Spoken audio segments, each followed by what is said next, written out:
یہ پچھلے دنوں جو آپ کے پڑوسی ملک میں ایک مناظرہ ہوا ہے ایگزسٹنس آف گاڈ کے اوپر، وہ مناظرہ پاکستان میں تو کوئی سوچ بھی نہیں سکتا، اور اگر ہوتا تو دونوں میں 295A لگ جاتی تو انہیں خدا کی بات یہ کرنے والی ہے۔ بات یہ کر رہے ہیں جی بڑا مزہ آیا جی مناظرہ دیکھنے کا۔ کیا مزہ آیا بھائی مناظرہ دیکھنے کا؟ 295A لگتی ہے دونوں کے اوپر، چوپڑیاں نالے دو۔ ظاہر ہے جب آپ ایک دہریہ شخص کے ہاتھ چومیں گے تو آپ تعظیم کر رہے ہیں نا خدا کے گستاخ کی، 295A لگتی ہے۔ لو سامو رکو ذرا صبر کرو۔ وہاں سے جب ہم لوگ اٹھے اسٹیج سے تو اب بھیڑ آنے لگی، لوگ بات کرنے لگے، تو اب آواز ان کی سنائی نہیں دے رہی تھی مجھے، تو ان کو سننے کے لیے میں ایسا جھکا تھا۔ اب کسی نے پیچھے سے ویڈیو اٹھائی ہے تو اسے لگا کہ شاید میں ہاتھ چوم رہا ہوں، تو ایسا نہیں ہے، میں نے کوئی ہاتھ نہیں چوما تھا۔ مطلب اس چیز کا معذرت آپ کی بات کر رہی ہے، اس چیز کا کوئی ثبوت نہیں کہ آپ ان کا ہاتھ چوم رہے ہیں؟ ثبوت کیا مطلب چوما ہی نہیں تو ثبوت کہاں سے ہوگا؟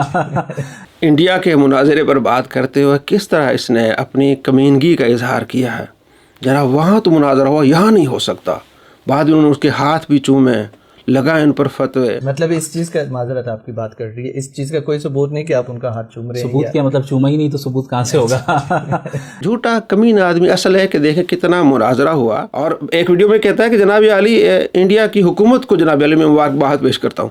ان کو پتہ ہی نہیں ہے، آپس میں دو گروپوں کا یہ معاہدہ ہوا کہ ہم نے مناظرہ کرنا ہے، آدھے لوگ آپ کے ہوں گے، آدھے لوگ ہمارے ہوں گے، بات ختم ہو گئی۔ ادھر آپ کو پولیس نظر ہی نہیں آئے گی۔ تو پاکستان میں سے کئی مناظر ہوئے کہ نہیں ہوئے؟ 2009 میں جو مناظرہ ہوا اس میں کہاں پولیس نظر آتی ہے؟ اصل میں یہ بھاگتا ہے، اہل علم سے بھاگتا ہے۔ تو آپ کو بات کرنی چاہیے تھی، ہاں اچھا مناظرہ ہوا، نہیں جناب دیکھیں اس پر پھر فتویٰ لگے گا، جس نے ہاتھ چومے۔ پہلے اپنی فکر کرو۔ تمہارا یہ موقف ہے کہ میں ان کو رحمہ اللہ کہتا ہوں جن کی کوئی گستاخیاں نہیں۔ بات یہ ہے کہ میں نے پہلے بھی آپ سے بیان کیا کہ میں صرف ان بزرگوں کو رحمہ اللہ کہتا ہوں جن کی کوئی گستاخانہ عبارت ثابت نہ ہو۔ یہ 2017 کی ویڈیو ہے، عبد الوہاب مجدد، اس میں کہتا ہے کہ میں ان کو رحمہ اللہ کہتا ہوں۔ عبد الوہاب کو اس لیے رحمہ اللہ کہتا ہوں کہ ان کی کوئی گستاخی نہیں ہے، یہ کہنا چاہ رہا ہے۔ اسی ویڈیو کا کلپ ہے جب اس کو پکڑا گیا کہ محمد بن عبد الوہاب نجدی کی کتاب التوحید میں حضرت آدم علیہ السلام کو کہا گیا کہ نعوذ باللہ انہوں نے شرک کیا ہے، تو کہتا ہاں 2013 میں نے اپنے استاد سے، 2013 میں فوت ہوئے ہیں زبیر زئی، میں نے اپنے استاد سے بات کی تھی، وہ کہتے ہیں ہاں یہ اس میں گستاخی کے الفاظ ہیں، گستاخی کے الفاظ ہیں۔ وہ 2013 میں فوت ہوئے ہیں نا، ظاہر 2013 میں یا 12 میں اس نے کہا ہوگا نا، تو 2013 میں تو یہ پتہ چل گیا تھا کہ اس کتاب میں گستاخی ہے۔ پھر تو اس کتاب کو کہتا ہے 24 کیرٹ سونا ہے، اور رحمہ اللہ بھی کہہ رہا ہے 2017 میں کہہ رہا ہے۔ یہ ویڈیو 2017 کی ہے۔ ان بزرگوں کو رحمہ اللہ کہتا ہوں جن کی کوئی گستاخانہ عبارت ثابت نہ ہو۔ اگر آپ سمجھتے ہیں کہ محمد بن عبد الوہاب صاحب نے کوئی گستاخانہ عبارت قرآن و حدیث سے ہٹ کے، آپ کے ذوم میں نہیں، قرآن حدیث سے ہٹ کے انہوں نے خود سے لکھی ہے نبی اسلام کے خلاف، آپ لے ہم رحمۃ اللہ کہنا چھوڑ دیں گے؟ سر ہم کو مجدد کتنا کمینہ جھوٹا آدمی ہے۔ تو اپنے فتوے سے ایک ایسی کتاب کو 24 کیرٹ سونا کہہ رہا ہے جس میں حضرت آدم علیہ السلام کی گستاخی ہے، اور گستاخی کرنے والوں کا رحمہ اللہ اور مجدد کہہ رہا ہے۔ بھئی تیرے ایمان کیا بنا؟ تو پہلے یہ ویڈیو دیکھ لیں کہ مرزا جہلمی اس کتاب کے بارے میں کیا کہتا ہے اور پھر کیا فتویٰ لگا رہا ہے۔ کتاب التوحید ان کی کتاب ہے جو اکثر مشہور کیا ہے، تقویۃ الایمان اس کا ترجمہ ہے۔ نہیں سر وہ لادہ سے کتاب ہے، تقویۃ الایمان میں تو گستاخانہ لینگویج ہے، کتاب التوحید تو 24 کیرٹ سونا ہے، آپ پڑھ کے تو وہ دیکھیں اس میں کون سی بات قرآن و حدیث سے ہٹ کے انہوں نے لکھی ہوئی ہے، تو آپ علمی گرفت کریں۔ نے سوال ہے کہ کیا حضرت آدم علیہ السلام نے شیطان کی بات مان کر شرک کیا؟ محمد بن عبد الوہاب نے اپنی کتاب التوحید میں لکھا ہے کہ انہوں نے شرک فی الاطاعت کیا۔ دیکھیں یہ ٹیکنیکل مسئلہ ہے۔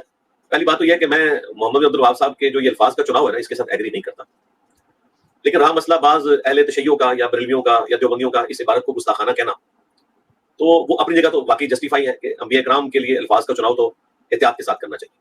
تو بیسیکلی محمد بن عبد الوہاب صاحب کی اس پوری کتاب جو کتاب التوحید ہے نا، اس میں ایک ہی جملہ ایسا ہے جو شرعی گرفت میں آتا ہے، وہ یہی جملہ ہے، اور میں نے اس جملے کے حوالے سے اپنے استاد شیخ زبیر لیزئی رحمہ اللہ سے بھی ڈسکشن کی تھی، اور دیکھیں یہ آج ٹاپک آپ نے پوچھا تو میں نے اسے ڈسکس کیا، تو میں نے جب شیخ زبیر صاحب سے پوچھا تو انہوں نے کہا کہ بالکل یہ انہوں نے غلط جملہ بولا ہے، اور کسی نبی کے شان نہیں کہ ان کے لیے اس طرح کے جملے یا ایسے الفاظ استعمال کیے جائیں جو کہ صراحتاً یعنی ایک گستاخی کی کیٹیگری میں چلے جاتے ہیں۔ آپ نے دیکھ لیا بالکل گستاخی ہے، اور پہلے کیا 24 کیرٹ سونا ہے۔ تو مرزا اپنے اوپر فتوے کی کلیریفیکیشن دو، تمہارا کام ہو گیا۔ جناب دوسرا اس پر فتویٰ آتا ہے، اس نے کہا ہے کہ امام اعظم رحمۃ اللہ علیہ نے گستاخی کی ہے، اور کتاب میں لکھا ہے کہ نعوذ باللہ نبی علیہ السلام کے والدین جو ہے وہ کفر پر مرے، اور کہتا ہے کہ یہ میرے ایمان کا تقاضا ہے، اگر یہ میں نہ بتاؤں تو میں ایمان سے نکل جاؤں۔ میرے ایمان کا تقاضا ہے کہ میں حضور کے ماں باپ کا دفاع کروں گا، اس کے مقابلے پہ جو بھی کھڑا ہوگا انہوں لمبا پاواں گا۔ میں اپنا ایمان بچا رہا ہوں، مجھے تو اس کی بزرگی نظر ہی نہیں آ رہی، میں تو اندھا ہو گیا نا۔ جب میرے نبی کے ماں باپ کو کافر کہہ رہا ہے تو میں تو اندھا ہو گیا۔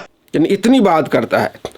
حالانکہ دیکھا جائے تو ہمارے کے پاس کتاب ہے الفقہ الاکبر، اس میں ایسی کوئی عبارت نہیں ہے. پرانے کئی نسخوں میں آئی تھی، علماء نے اس کی تصحیح کر دی، ایسی کوئی بات نہیں. اور ہمارا عقیدہ بھی یہ ہے کہ نبی علیہ السلام کے والدین مومن تھے. چونکہ یہ کہہ رہا ہے کہ ایسی بات ہے کہ میں اپنے ایمان کو بچاؤں گا، امام ابو حنیفہ کو میں نہیں بچاؤں گا. آپ کے نزدیک پھر یہ ہوا نا کہ اتنی خطرناک بات ہے. اب بار بار کہتا ہے امام ابو حنیفہ رحمہ اللہ. امام ابو حنیفہ کے بارے میں رحمۃ اللہ علیہ. بھائی ایک بندے نے آپ کے نزدیک اتنی بڑی گستاخی کر دی ہے، اور آپ کہتے ہیں میں اپنے ایمان کی فکر کروں گا، امام ابو حنیفہ کی فکر نہیں کروں گا. اور آپ یہ کہتے ہیں کہ جس بندے کی گستاخی نہیں ہوتی اس کو میں رحمہ اللہ کہتا ہوں. آپ کے سامنے آپ کے بقول گستاخی واضح ہو گئی ہے، تو آپ جب رحمہ اللہ کہتے ہیں اس شخص کو جو آپ کے نزدیک گستاخ ہے، آپ گستاخ نہیں ہو جاتے ہیں؟ جو آپ کے نزدیک کافر، آپ کافر نہیں ہو جاتے؟ کتنی کمینگی ہے اس مناظرے پر، کس طرح اس نے پینترا بدلا.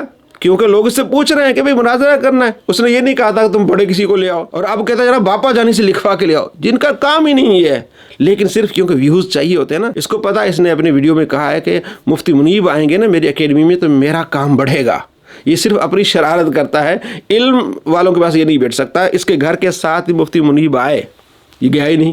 اگر اس کے بعد علم ہوتا، بات کرنے ہوتی تو کر لیتا. لیکن شرارت پھیلانا، ڈالر کمانا، میں ویڈیو چاڑ رہا ہوں تم بھی ویڈیو چاڑھو، یہ اس کا کیا ہے دھندا ہے. تو اس نے کہا کہ امام ابو حنیفہ رحمۃ اللہ علیہ، اور ایک طرف کہہ رہا کہ میں اپنے جو وہ ایمان کو اپنا میں وہ ضائع نہیں کر سکتا. اور پرانی ویڈیو میں کہتا کہ یہ کتاب ثابت ہی نہیں ہے. نئی ویڈیو میں کہتا جناب علی اتنی چھوٹی سی کتاب ہے، میں نے ڈھونڈ کے دی ہے. کتاب جو 15-20 صفحے دی پوری، ایک لمبی سی کتاب فقہ الاکبر، یہ اتنی سی، یعنی میں 2 انگلیاں جوڑوں اس کے اندر، مطلب اس کی چوڑائی سے بھی کم ہے.